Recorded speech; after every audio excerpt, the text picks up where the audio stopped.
Okay, restarting because I started to ramble real long with my game design and research project. Basically, I'm going to attach that in PDF to basically flesh out a little bit of what I was looking into.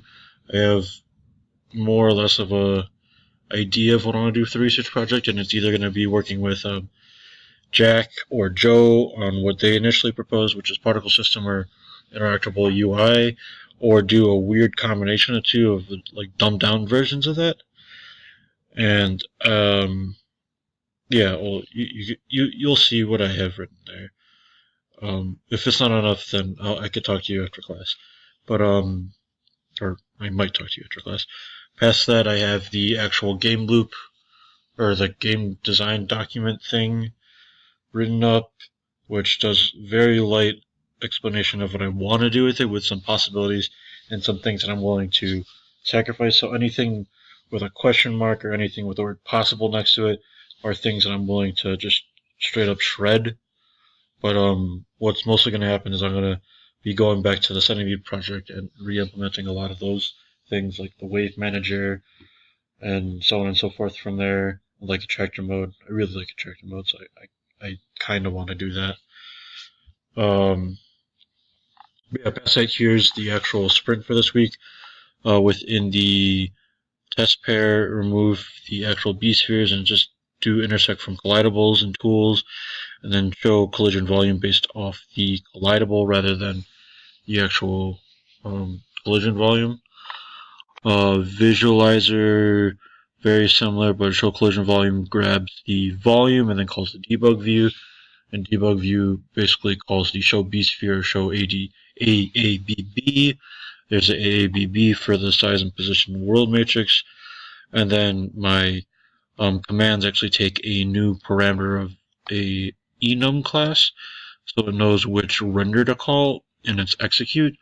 This might not be the greatest of ways, but my argument for it is essentially, what is it called? Is there's going to be an if check or switch at least, or yeah, an if check or switch somewhere along the pipeline for this visual command, and it's either going to be here in the execute or after the execute to decide where to throw which I guess you would call it command into which pool it's supposed to properly go into.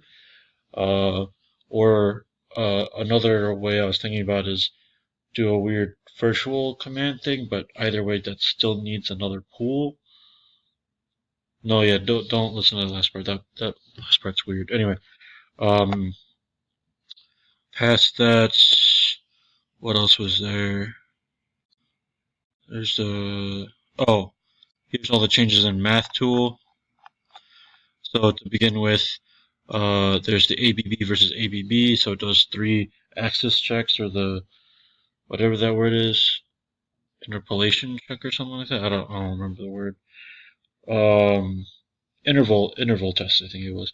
Essentially interval test, and if any of those tests fail, it'll return false because it'll break out of the triple nested if check. There's axis check there, which is that interval testing.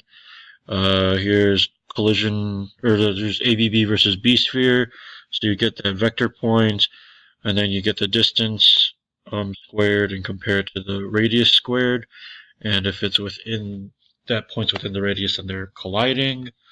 There's the initial clamp. Here's the helper function for the initial clamp, which is also a helper function.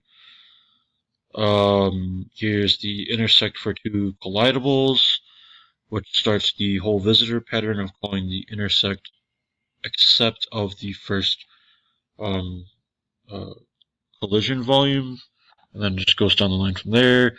Then here 2 helper functions to calculate axis, maximum and minimum. Here's compute data for ABB collision volume. So basically you get the maximum and minimum x, y, and z values of each, and just change those initial vectors that you set them to based off of what you compare in all of the vectors. Intersect except is there, which then calls the first visit, and that visit is determined by what the other one is. So what V2 is, and V2 could either be B-sphere, ABB. These are essentially the same. The only difference, or in B-sphere, it looks exactly the same except the collision with ABB and B-sphere is this one here, using the other so that I could reuse that path intersect instead of creating another one specifically where B-sphere comes first instead of ABB. And then there's the debug view. We could play real quick. My bounding sphere is right now on the bottom object since my tank is made up of a body and the actual top bit. And we could crash into that B-sphere over there. And yeah, that's essentially it for this week for ABB. Yeah, my game design documents up there for things like improved AI and improved, I guess, bullet mechanics, and then possible other types of bullets, so to speak. There's the game loop width in there, and then the 3 possibilities I'm juggling for the research project based off of what I initially have. I have more for the particle system and working with Jack, but I have a few ideas of how to do a really simple interactable UI thing with Joe. So we'll see what happens based off of what after I talk to Joe later. If his is going to be super crazy complicated or not. Yeah.